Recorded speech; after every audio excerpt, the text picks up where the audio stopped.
Thank you. It is, as Commissioner Lewis said, 8:21. I'll call the Building and Zoning Committee meeting to order.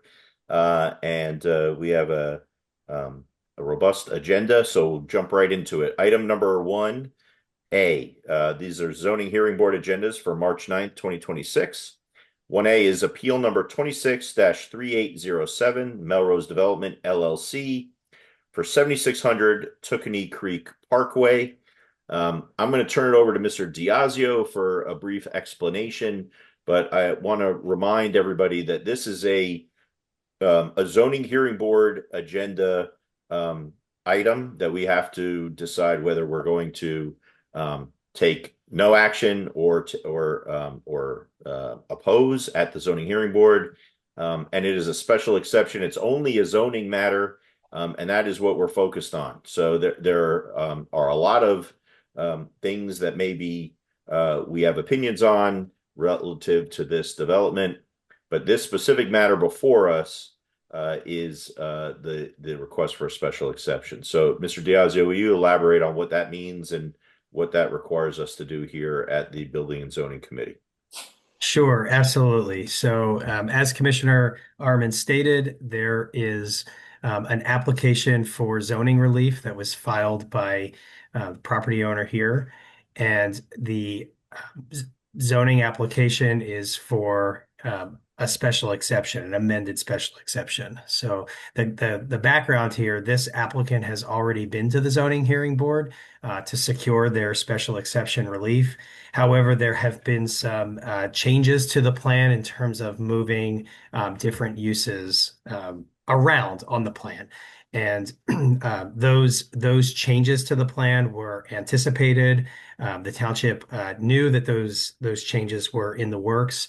And so the biggest change is that the township amenity, when you're looking at the proposed development, in the upper right-hand corner, there was a portion of space that was allocated to a township amenity.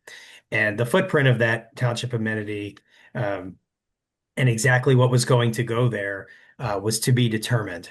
And through part of the facilities discussion, and as the township went through budget discussions and had conversations with staff and its financial consultants, the scope of that amenity needed to be pared down.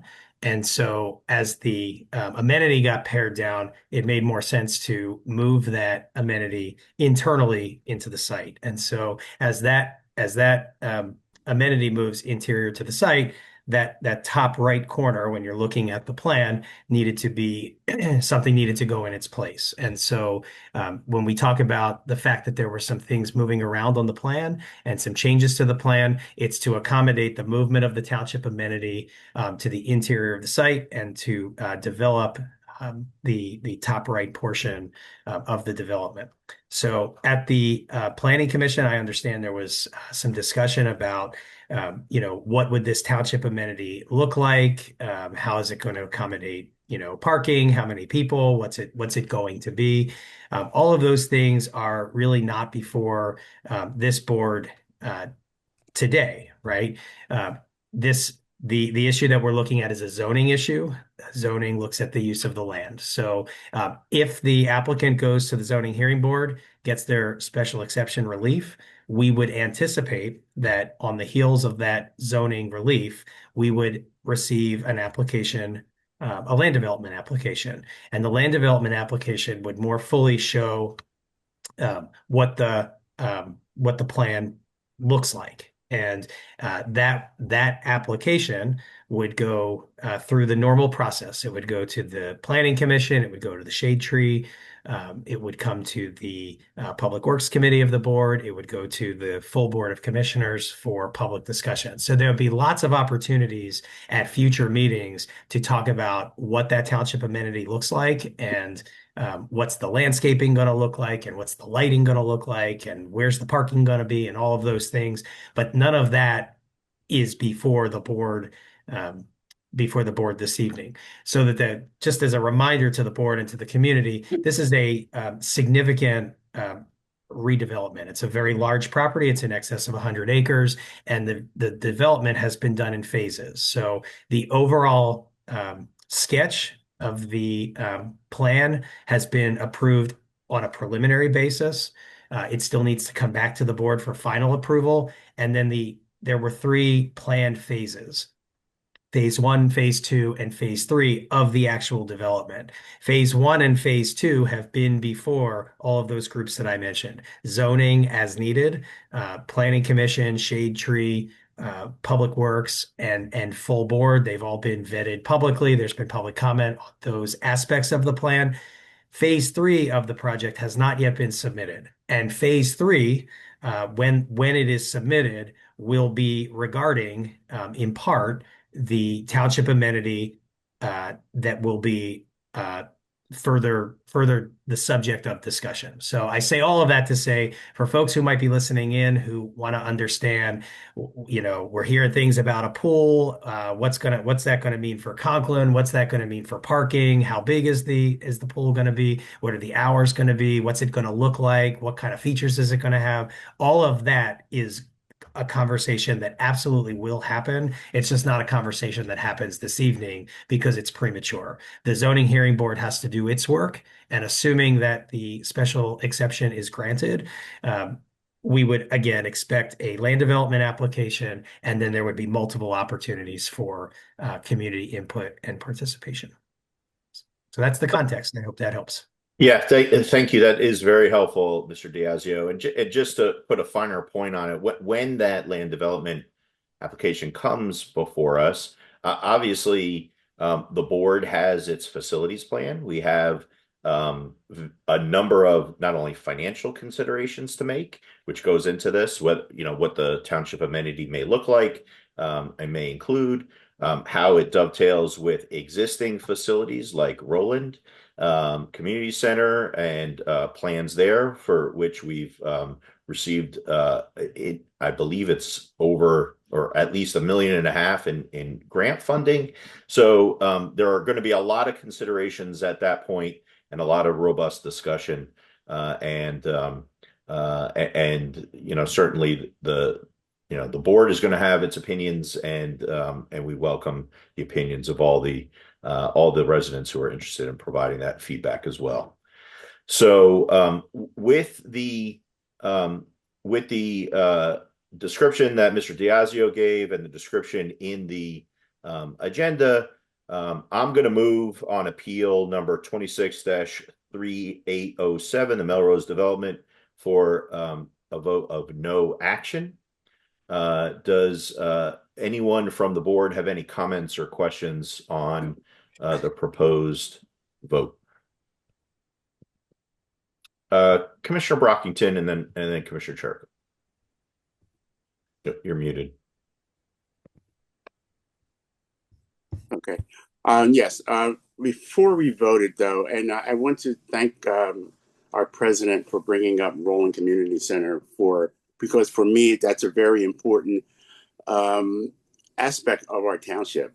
That part of the township, which everyone knows is called the village, often feels as though that they're sort of overlooked and, everything goes and then it comes and it's gone and they don't get any help or they don't get anything. So I want to thank you, Mr. President, for bringing up Roland Community Center and letting them know that, we do feel as though that's an important aspect of this township, something that is near and dear to me. And so I just wanted to sort of bring that up and just say thank you very much for bringing that up in reference to Roland Community Center. Yeah, thank you. And kudos to staff who have done great work in generating a lot of grant money for that that community center and potential project there. I know that staff and our architects are working diligently to figure out how we can leverage that money in that location at Roland. I know that some commissioners, Commissioner Shermy Walls has been liaising with some of our partners in other elected offices at other levels and has been doing great work in sort of figuring out where there may be dollars that we can utilize, whether it's for Roland or for other locations. So it really is a team effort, and we want to give that location as much love as we can. Commissioner Cherko. So yeah, I think I would like an explanation as to why we're seeing these changes, and specifically the one that I think has is most concerning to me. So when the developer came forward about, I don't know, a year and a half ago, and they showed us these were our ideal plans, but those aren't going to work, too much commercial, then we're going to reduce the commercial to this, and now we're reducing the commercial even more to basically the bare minimum of what is allowable on this lot. And I just have a real issue with this. If this is truly going to be a mixed use, and the reason we were told was because this place, isn't going to. There's not a desire for it. There's not going to be a need for it. It's not going to be used. Well, of course, if you keep on taking away concentration of commercial space, then yeah, like no one's going to come to it. There's 300, 400,000 people within a 12-minute drive of this place. So I'd really like to know, why are we eliminating and just basically slashing the commercial, and why are we getting rid of the flats, which I thought were a good component of this. I think those are, and if you want to address the others, Amy, I'd appreciate it. Ms. Farrell, to explain to us why are we here. Ms. Sure. Farrell, do you want to weigh in? Sure. So I think as Ed indicated earlier, a big driver of the change had to do with the reduction of the amount of area that the township needed for what was originally anticipated or expected as a kind of combined community center pool. The amount of that space is about half now of what it needed to be previously. So that then, triggers some plan changes as a result in terms of how the entire layout works most effectively. In addition to that, we have, and we were, I think, very clear about this right from the start. And I think Commissioner Chirico, you kind of alluded to this, that, we did talk very early on about ideal plans and what we would like to do versus what ultimately reality will allow on a site like this. And there's a couple of, I think, overriding factors relative to retail here that really played a big part in that. And one is from the very early discussions at the community level meetings before we even filed our initial plans, there was a lot of pushback at the community level on retail at all on this site, and retail in particular at the corner, because they were very concerned about the kind of retail that would generate. And they wanted smaller neighborhood-driven commercial, coffee shop, restaurant, yoga studio, that type of thing. And we were, have been from the very beginning trying to be very collaborative about that. We can't put curb cuts along that corner. It's a very busy 5-point intersection with the elementary school across the street. So that really forces the retail off of the corner, on top of the concerns that neighbors raised relative to having retail at the corner. In addition to that, during the course of the discussions around the text amendment, way back, a year, almost 2 years ago now, if you remember, there were comments from the county, I think it was in particular, saying that, look, if we have a class 1 special exception, we have a class 2 special exception, we're talking about a class 3 special exception for larger properties, that retail component really should be expanded as you go from class 1 to class 2 to class 3. That was something that was very uncomfortable for this board, for the community in general. Again, that drives big box, larger scale retail type of development. And that was very specifically carved out of the text amendment during those discussions and the development around that text amendment. What that does is creates a very difficult rental environment for retail on a site like this, because you can't draw really any national interest, right? So you're not going to get any of the kind of national retailers, big box or otherwise.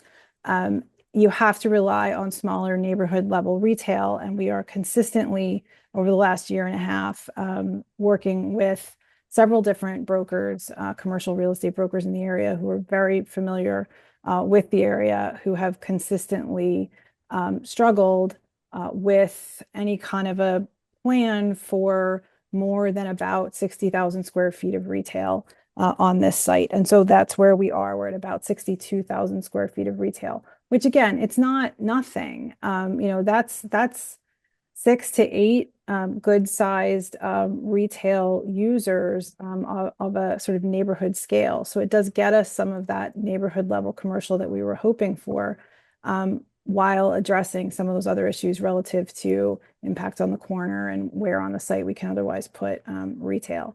The rest of the site, the balance of the medical office, the TBI, the ALIL, that's all still there. None of that has changed. It's really just this upper corner where we're balancing what we think we can actually fill with what we need to be able to develop long term on the site.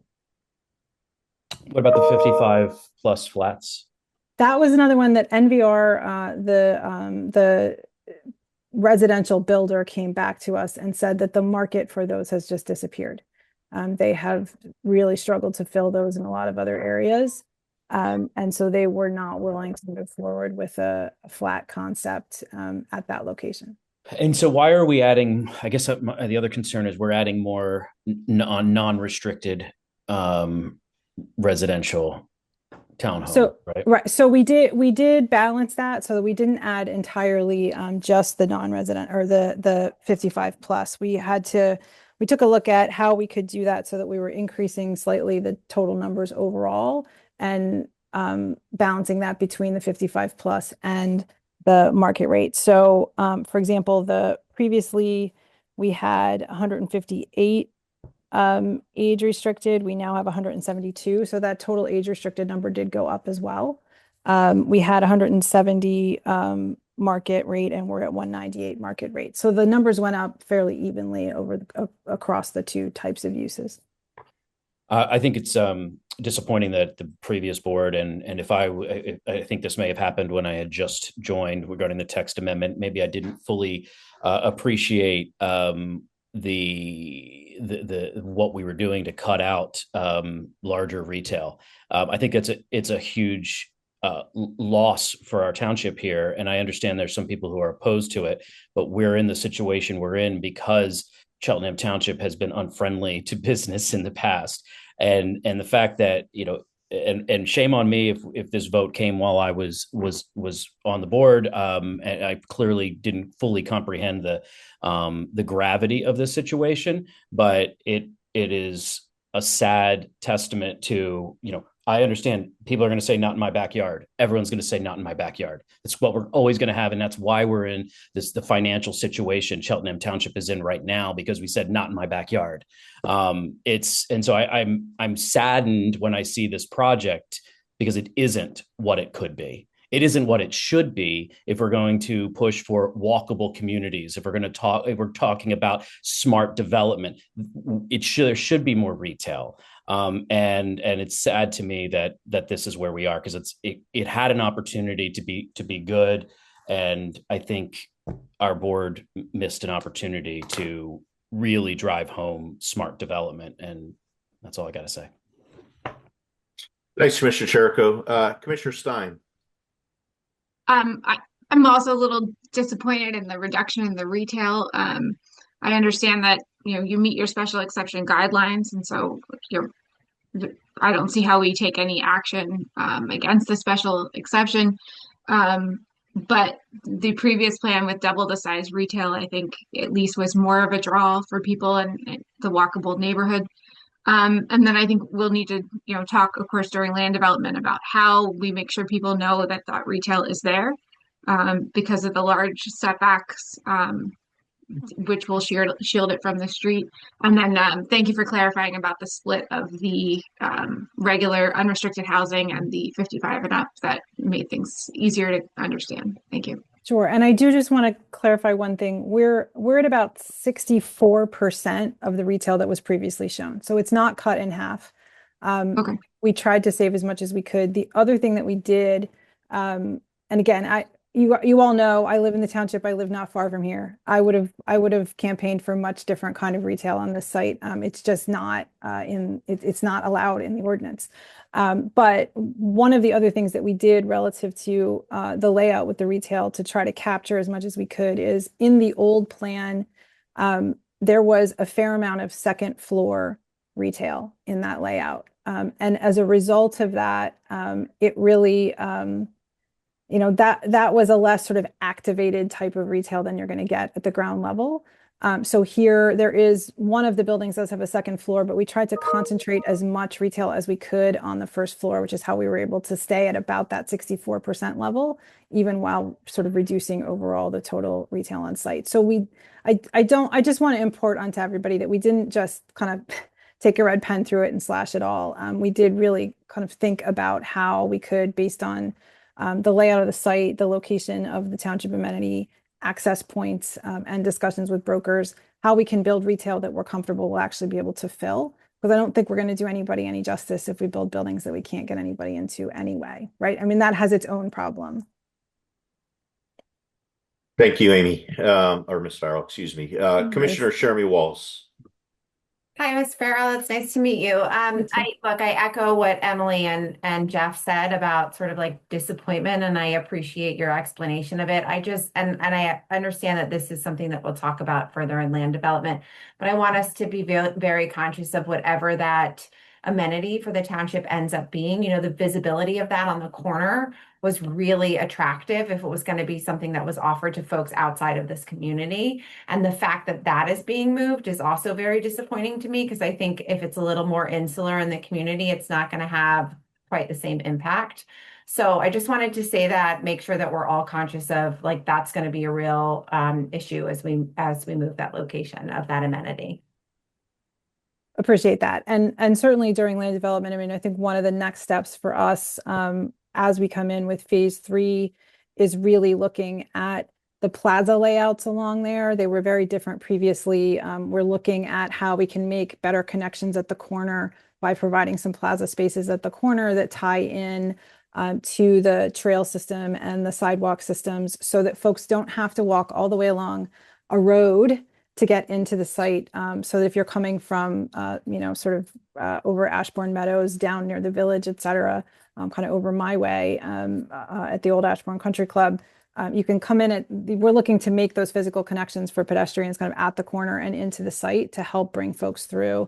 And I think how we treat those plazas during land development will have a lot to do with those kind of interconnections and how it is visible and accessible for the rest of the community. Thank you, Commissioner. Any other board comment or question? Okay, we'll open it up for the public. Mr. Peterson, you've been very patient. I appreciate that. Please state your name, the area of the township where you live, and you'll have 3 minutes. Sure, thank you. My name is Tom Peterson, and I live in the Roland Park area, very close to this proposed development. I submitted comments today by email to all the commissioners, and I just want to read a portion of that relates pretty specifically to the special exemption. My understanding is that the developer for the enclave at Melrose is proposing a new configuration for the development that would have a community pool and a shopping center included in the plans. While I do not know this for certain, it seems that this community pool would potentially replace the Conklin pool. I have several questions and concerns about this as follows. The proposed community pool is listed on sheet C101 as having a proposed area of 125,000 square feet. Based on my Google Earth calculations, the current Conklin pool, including the green space, is approximately 200,000 square feet. That would represent about a 38% decrease in the overall size of the pool facility. The proposed community pool will be tightly squeezed in among the proposed shopping center, the proposed family residential townhouses, and the proposed active adult townhouses. The only street access to the proposed pool will be from the new roads created for the development. The current Conklin pool is a familiar neighborhood amenity and is accessible via Church Road and via other local streets. Number 3, What community input has been solicited and considered for these proposed changes? Number 4, have local residents been fully informed about the proposed shopping center and community pool planned for the development directly across Front Street from Cheltenham Elementary and from the Pleasant Hill Road residential district? And number 5, I would like to know about the traffic impacts of the new proposal. There are some additional comments, and I'm hoping for a response from all the commissioners would be wonderful. Thank you very much. Thank you, Mr. Peterson. Just to speak to a couple of the items that you raised, I mean, the proposal is for a community amenity. It is put on the plans as a potential pool, but we have decisions to make in that regard, and that will certainly be the topic of public discussion. In terms of the traffic, I expect that will be. I think it's been addressed in some respects, but I think that will be addressed in land development as well. And then in terms of the community feedback, I think we'd be hard pressed to say that there have not been opportunities for the community to provide feedback on this project.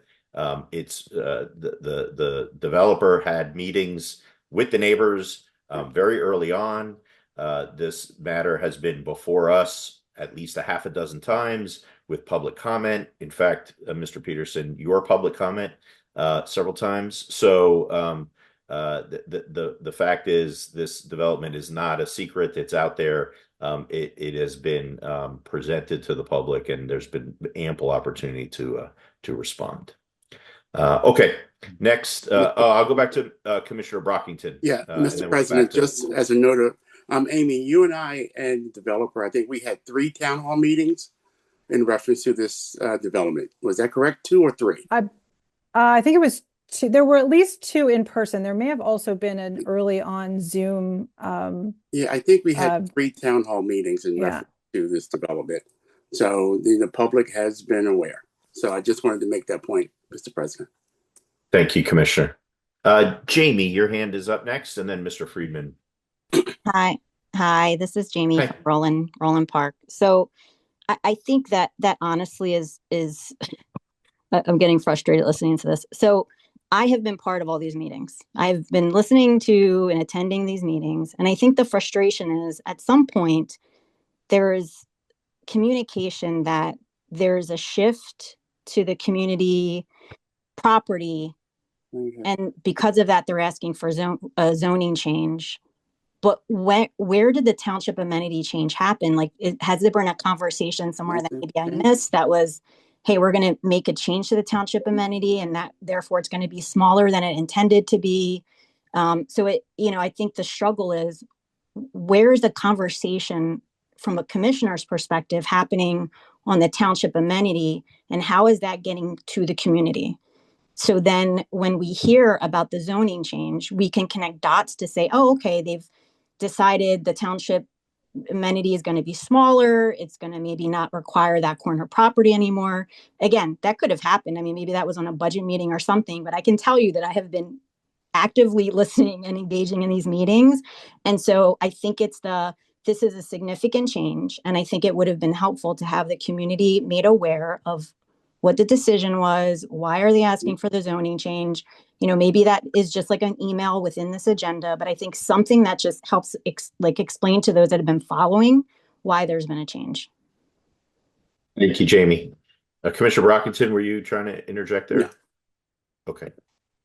That's appreciated. I mean, there are a number of moving parts. Obviously, finances are one of them,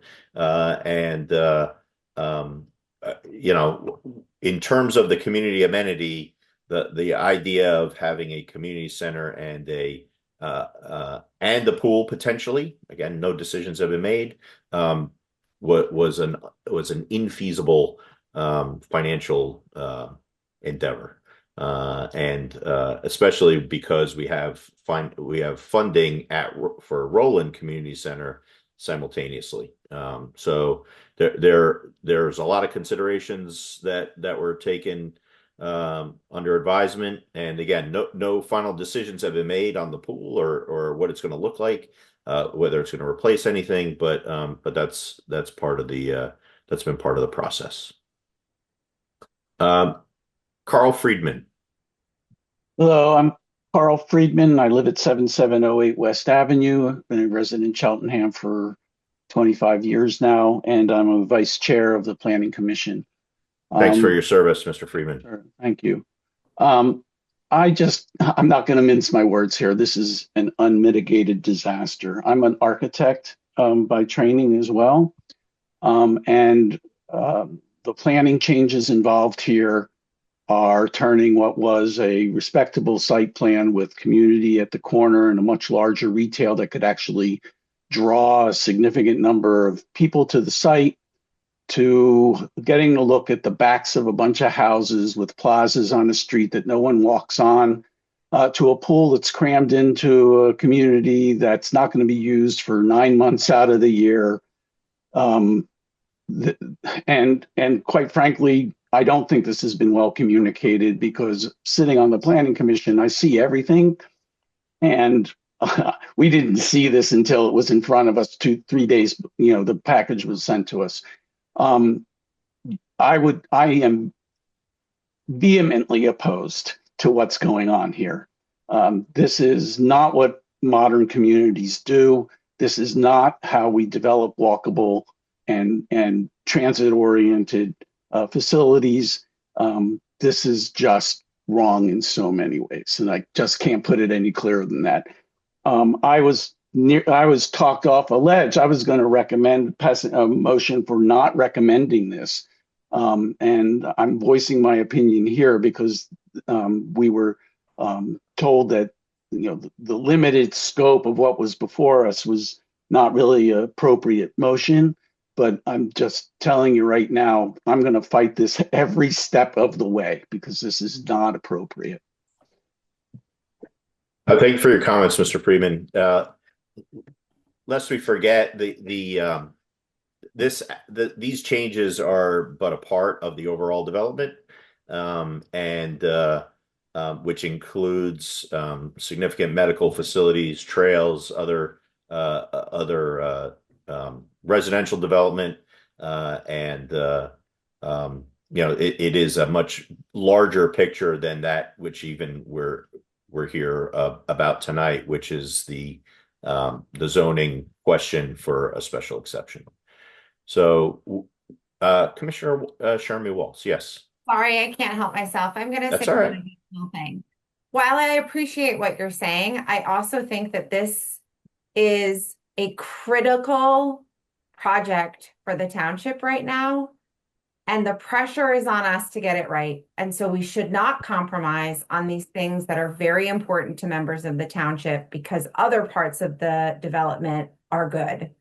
I would argue that if there are things that are still important to us, we have to figure out a way to make them work. And there are sacrifices we're making here. I mean, I appreciate that this is just the zoning approval, but we need an opportunity. We need to continue to communicate effectively. Jamie, I appreciate your feedback. I'm a relatively new commissioner. And so some of this is new to me, and I'm just getting up to speed. And as Jeff said previously, he doesn't want to, part of the role that he played in it might have been new because, or might have been unknown because he was new. I want to do this right. I want to listen to our community members. And I think that we have to make sure that we're effectively communicating changes that are made across the board with invested community members. So I just wanted to take a minute to say that. Thank you, Jamie, for your comment about the communication being lacking. Thanks, Commissioner. Okay. We have a motion on the table for no action. I'm going to call for the vote unless there's additional comments from the board. All right. All those in favor of taking no action on the appeal number 26-3807, say aye. Aye. Aye. Aye. I say nay. Anyone opposed? I'm opposed. I am Okay. as well. Okay. Thank you very much. Moving on to item number 2, receipt of the monthly Citizens Committee meeting minutes. There are several attachments. The first is the Planning Commission meeting minutes from February 23rd, 2026, where Mr. Friedman was referencing in his communications to the board. Are there any questions or comments from the board on the Planning Commission meeting minutes? All right, seeing none. How about from the public? Okay, I'll move for acceptance of the Planning Commission meeting minutes from February 23rd, 2026. All those in favor say aye. Aye. Aye. Aye. Thank you. We have two Bahar matters. So the Board of Historical and Architectural Review met on February 19th, 2026. The first item is to consider the approval of a certificate of appropriateness for application Bahar-26-1 of Mark Hansen, architect, for the expansion of the kitchen into the existing attached shed. The shed's deteriorated condition with limited stability requires full reconstruction at 300 Bent Road. Mr. Sekawungu, nice to see you, sir. Yeah, thank you, Mr. Chairman. So this is in Ward 4. Again, the application was for more or less eliminating the shed and incorporating the kitchen into that shed area. It was extensively reviewed. It was a great. The plan was found to be appropriate, and the applicant would be seeking a recommendation for a certificate of appropriateness. Great. Thank you for that explanation. Do my colleagues want to make a motion? Whose ward is this? I'm sorry. Ward 4. That's me. I'll make a motion. I'll make a motion to approve the certificate of appropriateness. Great. We have a motion on the floor. Any comments or questions from the board? How about from the public? Thank you. Thank you. We'll make sure that gets in the record, Ms. Waters. Okay. All those in favor say aye then. Aye. Aye. Thank you. Item number B2, consider approval of a certificate of appropriateness for application Bahar-26-5 of David Salomon, architect, for the renovations at Lamont Community Center located at 7420 Sycamore Avenue.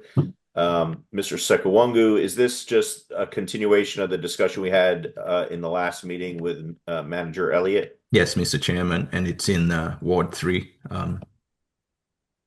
Okay. Commissioner. Yep, I have a motion to approve. Great. Comments or questions on Commissioner Cherico's motion? Seeing none, how about from the public? Okay, all those in favor of the motion to approve, say aye, please. Aye. Aye. Thank you. Item number 3, receipt of staff reports for January 2026. There are 3 reports attached. I'll start with the planning and zoning monthly reports. Anything you want to add, Mr. Sekawungu? No, nothing to add at this moment. Thank you. We have also the report of the building inspector. Mr. Lynch, anything to add there? No, I do have for the code enforcement, though. Okay. Why don't you go ahead? We have the report of the code administrator. Okay, so I may have reported on this, but January 24th and January 26th, that weekend, we had that snowstorm with the ice and everything like that. Code enforcement issued 396 violations to residents in the township who do not shovel their sidewalks. I guess it was a week ago or so, we had another Sunday, Monday storm. I'm happy to report we only issued a total of 27 violations. So I wanted to thank the public for taking care of their properties and adhering to the violations they received. It was appreciated. Great. And Mr. Lynch, of the citations that were issued, do you have numbers or figures on which ones were paid, which ones are in litigation, and what have you? So let me be clear, violations. So it's a violation notice that you're, in violation of the ordinance. Mostly everyone adhere to that within the allotted time frame in the ordinance to clean their sidewalks up, whether they did it themselves or had people come in, whatever. We do have a couple properties from the first storm in January that didn't comply, that were issued citations and filed with the court. This past storm, we didn't send them a violation notice. They got their warning the first storm. If they didn't comply, they also went to the courts, and we're waiting to hear back from that. I have working on setting something up with Mr. Diageo tomorrow to go over a few things regarding that. Great. Thank you for that. Any questions from the board on any of the monthly reports? Commissioner Stein. I just had a question about the lot at Races Mill and Glenside. Again, there's still, most of the vehicles were moved, but there's like a camper right that's still there. And then I think there were cars parked there today, but I think it was people working on the intersection. I can take that. My team had contact with the owner of that lot over the last couple days, week or so. A lot of the cars that were in there were moved or towed out by the owner. He has contacted us.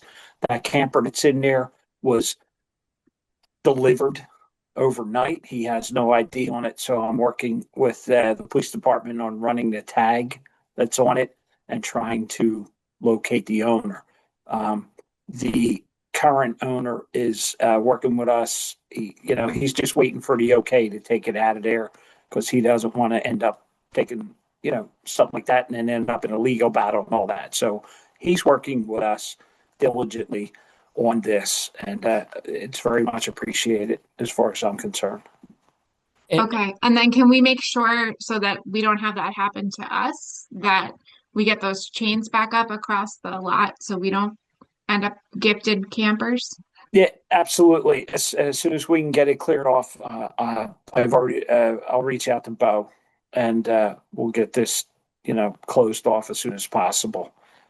Thank you. I'm not sure. I'll work with Alice on this. I don't know if any of the project or construction that's going on there, if we're going to allow some equipment staged there or we're staging it somewhere else.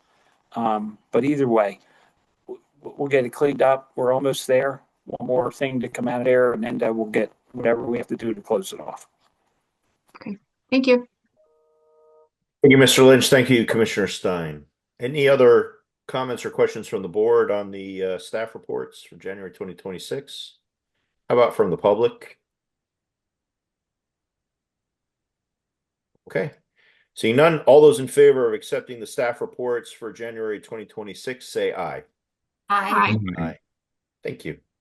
We have no old business on the agenda for this evening, but does anyone on the board have old business to bring before the Building and Zoning Committee? Going once, twice. All right, closed old business. A new business. Item 5A, presentation and recommendation to the Board of Commissioners to advertise the adoption of the proposed comprehensive plan. A very exciting agenda item. Who am I turning this over to for presentation? Ms. Moore? Yes, I believe so. Thanks very much. Hi, everyone. My name is Chloe Moore. I work for the County Planning Commission, and I'm here with my colleague, Adam Shantz. Together, we've been working on completing Cheltenham Township's new comprehensive plan collaboratively with a steering committee that's been actually running for a number of years, as well as a number of your excellent staff members at the township offices. So Adam and I are here to tell you what's in the comprehensive plan, which some of you I know have had a role in or have had a chance to look over, maybe others haven't, and looking for continuing to move this forward towards adoption. Adam, we're seeing, oh yeah, there we go. Perfect. Okay, so here we are. We're not going to have 102 slides, right? Exactly. I was going to ask that.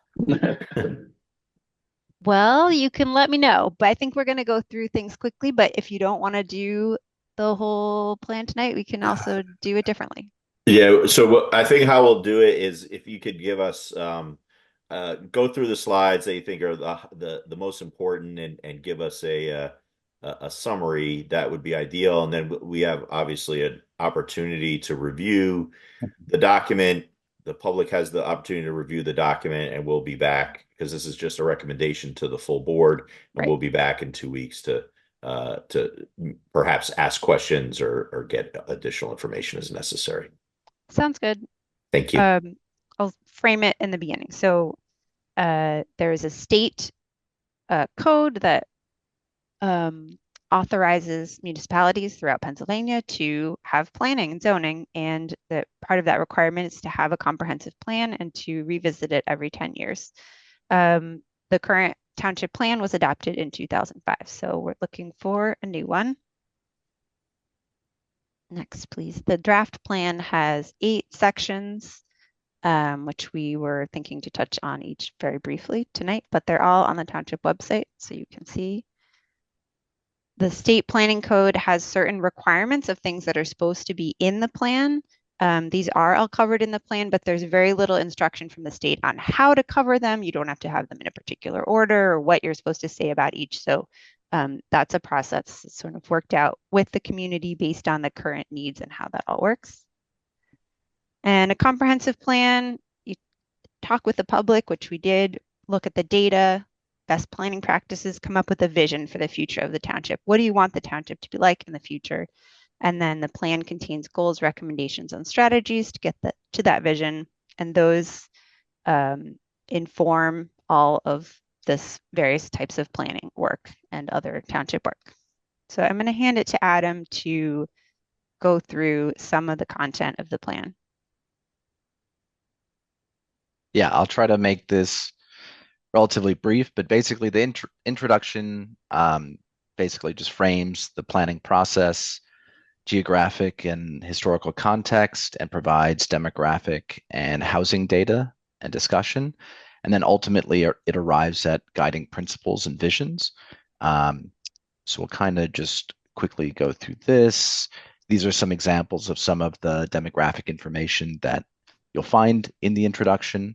But yeah, here are the 9 vision statements that we came up with and got feedback on and kind of workshopped that we encourage you to review.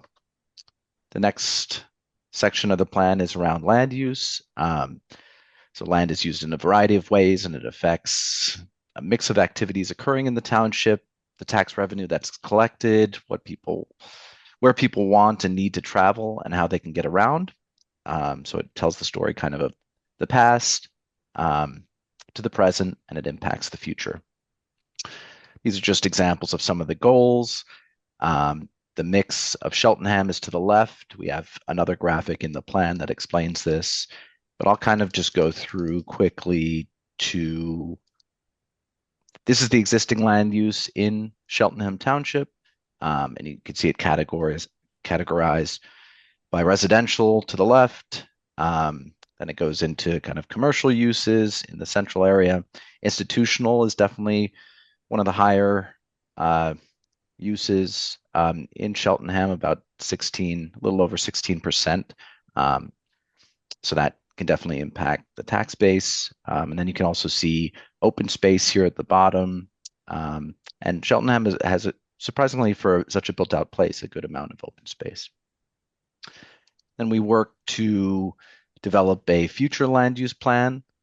So based on feedback, here you can see kind of half-mile walk sheds to the train stations. But basically, we just categorize in regional commercial, regional mixed use, neighborhood mixed use. These are all different types that are defined throughout the plan. So, and here's the zoning map, because that obviously is impacted. And one of the goals and recommendations is to review the zoning ordinance regularly and to make adjustments as needed. Next chapter in the plan was economic development. And Cheltenham has a number of commercial areas. This is one of the more robust sections of the plan. So obviously one of the key goals was to attract residents and visitors to the township's historic commercial neighborhoods. We have various graphics, charts, one of which is showing the jobs per acre where people are working. You'll see in the next slide, you'll see kind of how these are categorized by the NAICS code. The three large categories are educational services, retail trade, healthcare, and social assistance. Another goal was support existing businesses and attract new businesses to the township. So one of the recommendations that we had was just working to fill vacant commercial spaces and identifying a preferred management strategy for commercial districts. These are some of the management models that we've seen work. I know that Cheltenham has a relatively new community development corporation, and then the Downtown Glenside Association has kind of worked as a business association in the past. Also, the Economic Development Task Force you guys have. I think previously you had a Main Street manager up until about 2011, but these are just different ways to manage main streets to consider going forward. I'm going to just go forward here to, these are all the different types of commercial districts, but we did two kind of deep dives into focus areas, one for Glenside and another for Elkins Park West. I'll briefly show kind of these detailed maps of potential improvements around circulation, mobility, placemaking, sustainability, and greening. And these tie into some of the recommendations and goals that we had. And then again, for Elkins Park West, we did the same.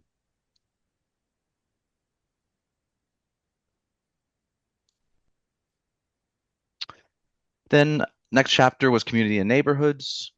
So one of the goals was to provide first-class community services to township residents, business owners, and property owners.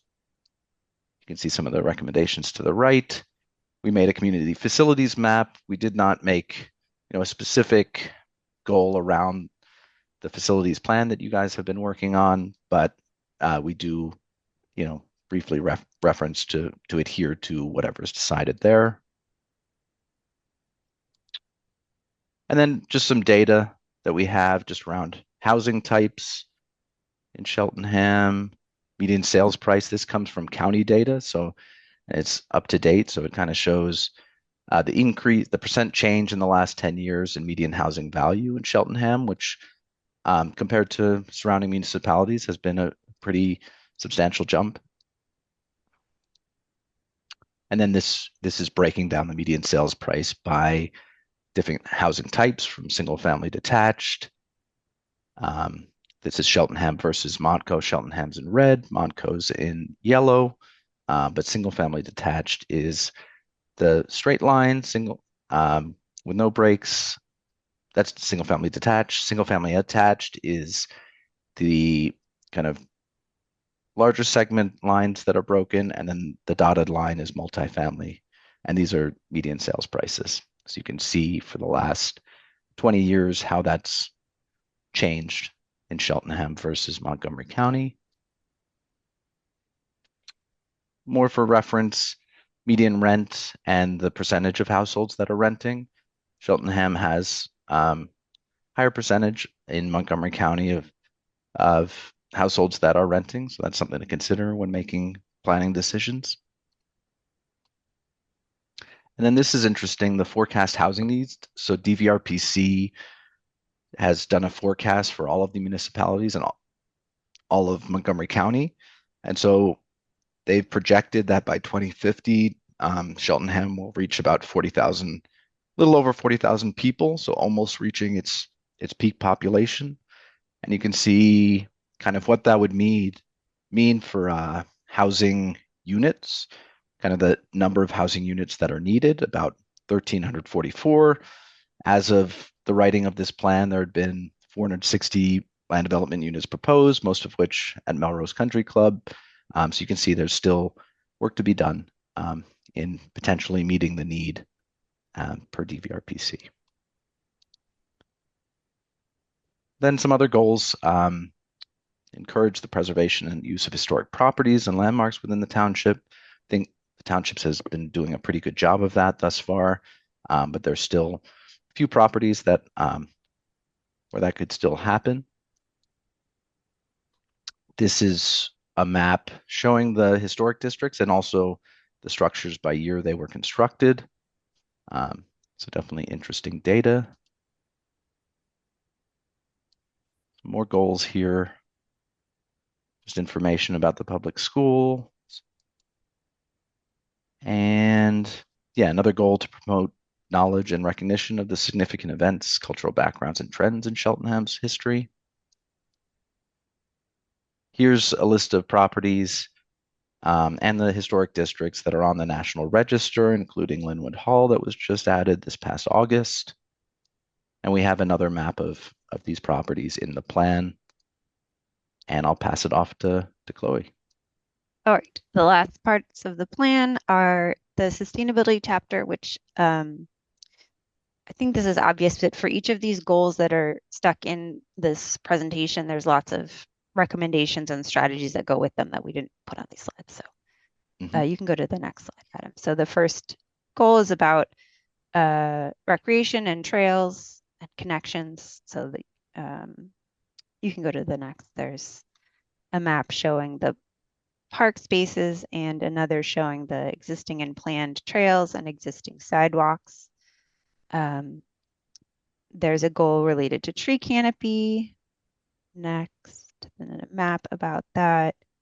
There's a goal related to stormwater and water quality, and maps of riparian buffers and floodplains.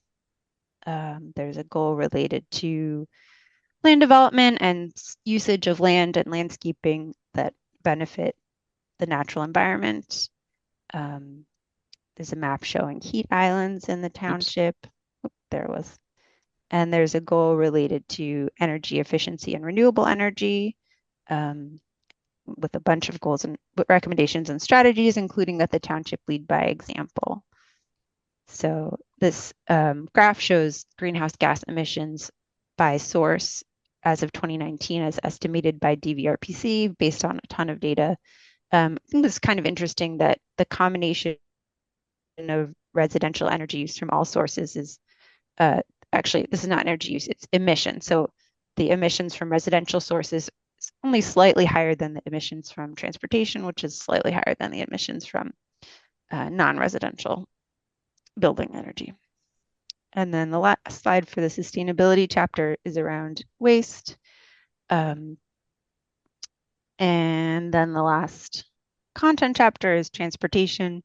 This is interesting just to think about what is the transportation system trying to do for us. We're trying to get people to where they need to go, but we're also trying to get goods and stuff to where it needs to go, both to stores and to individual homes. We're trying to do it safely and equitably, providing and sustainably, providing choices. It's really a lot that we're asking of our transportation system. So then we go into some of the goals here, particularly around safety. There's a crash map showing crash hotspots in the township. There's an active transportation goal supporting bicycling and walking with some strategies there.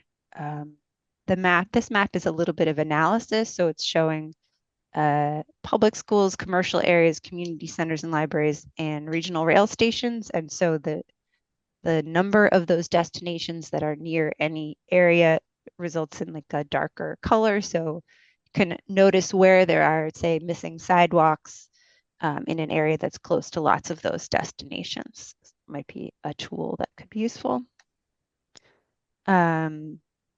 Movement of people and goods. We know that there are a lot of different roadway owners in the township, and that makes the system a little more complex. So there's that table with mileage and also a map showing road ownership. And some data on commute mode. I'll just note that Cheltenham has a much higher public transportation share than neighboring municipalities, which is a good thing.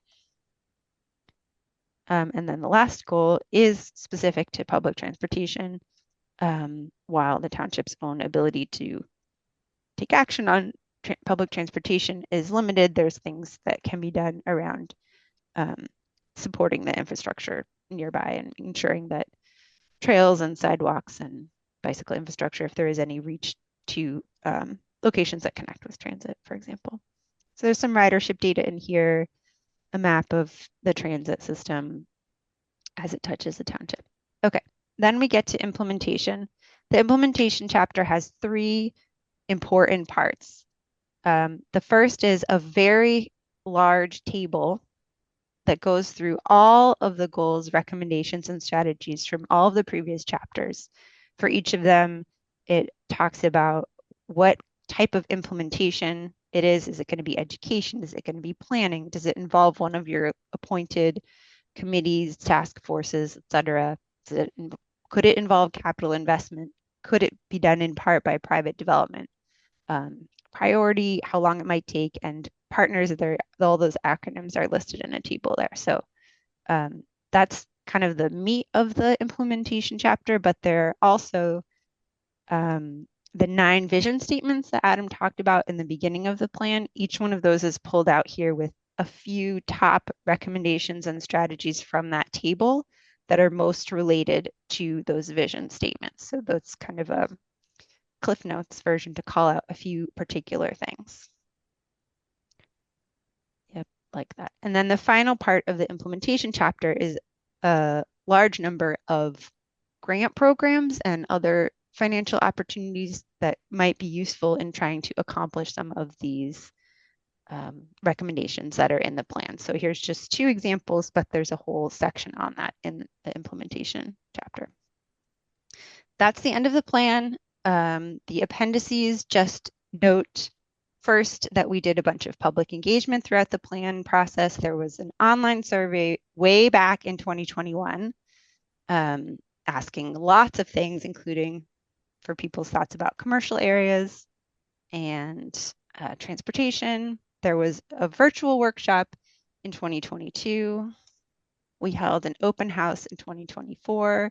That also had an online version, so if people couldn't make it in person, they could respond to all the same questions online. And there were a few other pop-up events throughout the time period of this plan. There's an appendix that is mostly just a list of all properties that have been identified as potentially historic from the Cultural Resource Survey, the past comprehensive plan, any other source. We tried to get that all into one table to put in the comp plan.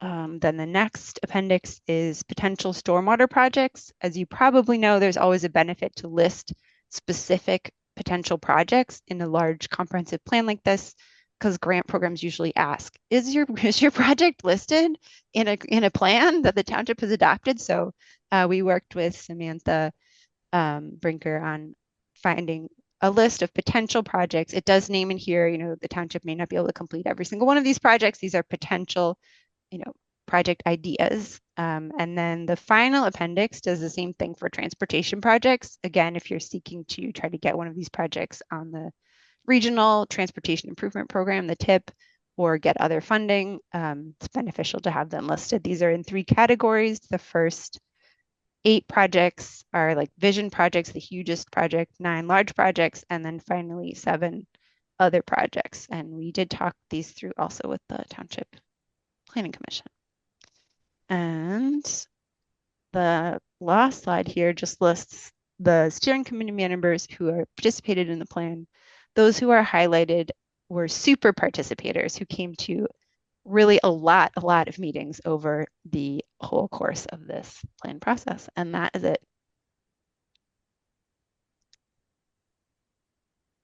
Well, thank you. There were 102 slides. Yeah, no, but you we're did done. a great job. You did a great job. Thank you very much. And obviously the plan is on our website.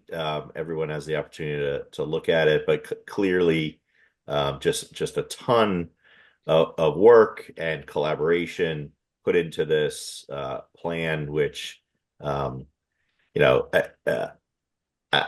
suppose I'm not an expert, but gives us a roadmap for the future to really look at our township and how we want to develop, how we want to improve and proceed. So a critically important document and guide for us, and we appreciate all the participation from the county and guidance from the county, Ms. Moore and Mr. Shantz.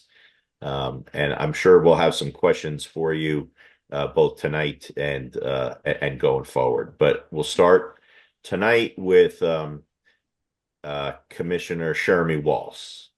Sorry, I just had a kid come in and say goodnight, and I was a little distracted for a minute. Chloe and Adam, I am thrilled with this plan. I want to just take a moment to thank anyone from the community, any staff member that played a role. As a new commissioner, it is incredible to have this roadmap set forth for us. I'm really looking forward to diving into it with the other commissioners and coming up with like our key strategies. You've laid out so many of them. How do we actualize that in a 3 to 5 year plan? How do we start to move this forward? That's the work that I'm really interested in. And I just wanted to say thank you. There's so much good stuff in this. I've been talking about it a lot, and I've spent a lot of time reading it because it's very long, and also geeking out over some of the charts that show the history of all the buildings in the township, et cetera, et cetera. I hope you can tell from my reaction, I'm really enthused about it. I just wanted to say thank you. Thanks for the hard work. Thanks very much. Appreciate the time that you've spent with it. And, the goal is for it to be useful and interesting to you. So glad to hear that it is so far. Thank you, Commissioner. Commissioner Stein. I have similar comments. I just want to thank everybody that was involved in putting this together. Did the virtual workshop and went to the in-person thing at Curtis Hall, and I'm glad to be able to see it now almost finished and adopted. And I am looking forward to making sure that we use it and use it to realign our other codes to move this plan forward to have action on it instead of just shelving it once it's done. So looking forward to all of that. Thank you so much. You're very welcome. Thank you, Commissioner Stein, also for the comments that you provided us on earlier drafts. They were very helpful. Thank you, Commissioner Stein. Any other comments from the board? Anything from the public on this? Well, we'll just echo the thanks from Commissioner Shermy Walls and Commissioner Stein. Everyone involved from the county, from staff, past commissioners who I know spent a lot of time on this. It is very much appreciated. So, as I understand it, we are to vote to advertise the adoption of this plan. And so I will move to advertise the adoption of the proposed comprehensive plan as set forth.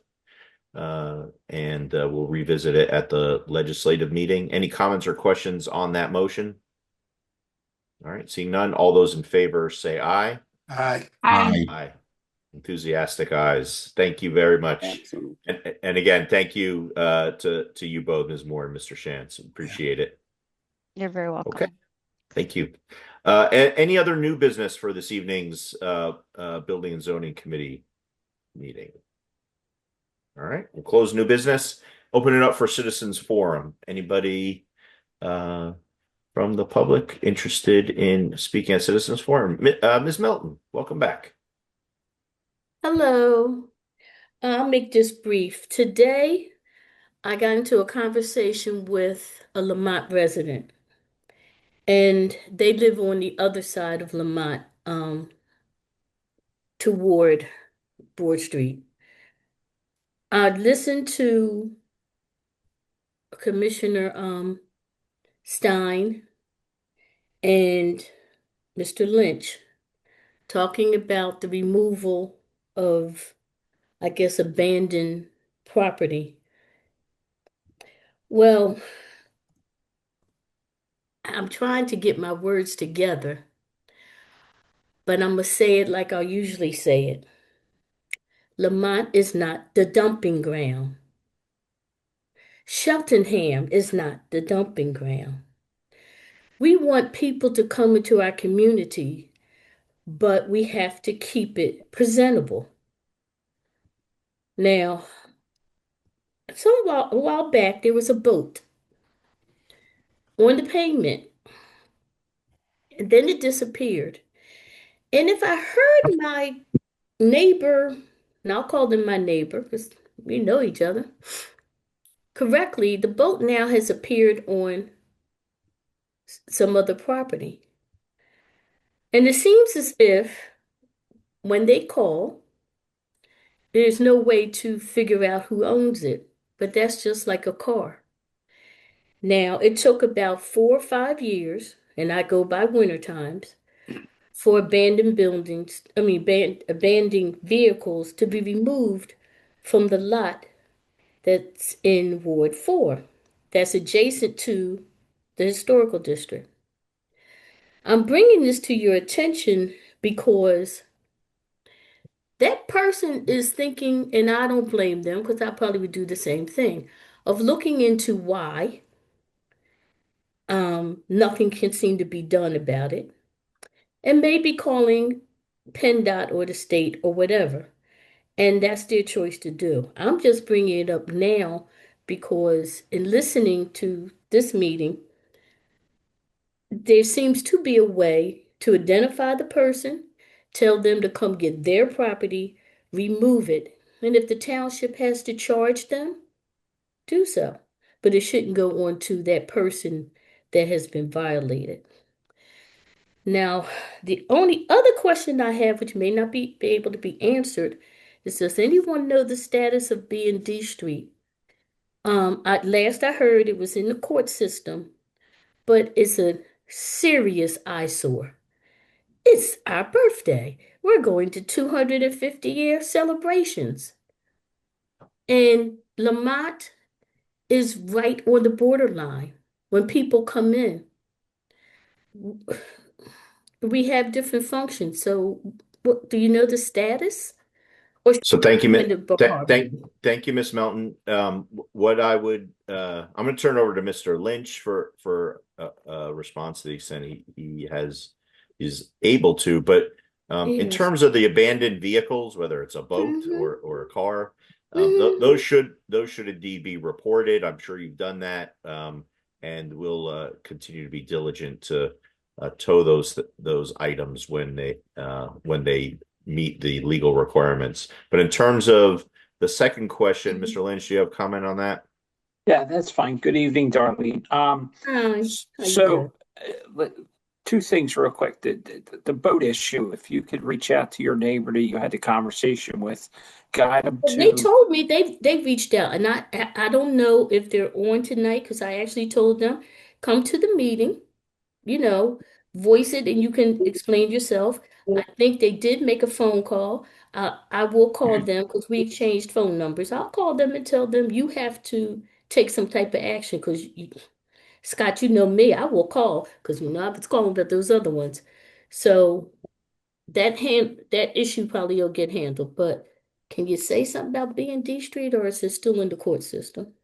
Okay, so the boat issue, when you reach out to your neighbor about it, direct them to the website. They can get on through the portal, and they can fill out a report of concern. Okay, and then we can track it.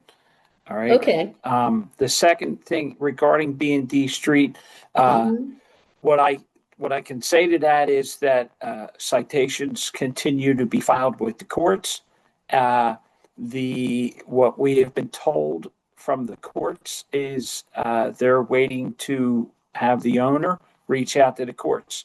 The owner has failed to reach out to them in a timely manner, and the court has issued a warrant for the owner. He has ghosted both the township and the courts. So until they find him and whatever, this is where we're at. Okay, Scott, I'm gonna call you tomorrow because the neighbor gave me some other information, and I don't know whether it's true or not in regards to that. So it might help you. It might help y'all. Thank you, Miss Melton. You're welcome. I'll call you tomorrow, Scott. Okay. Any other citizens forum for this evening? Going once, twice.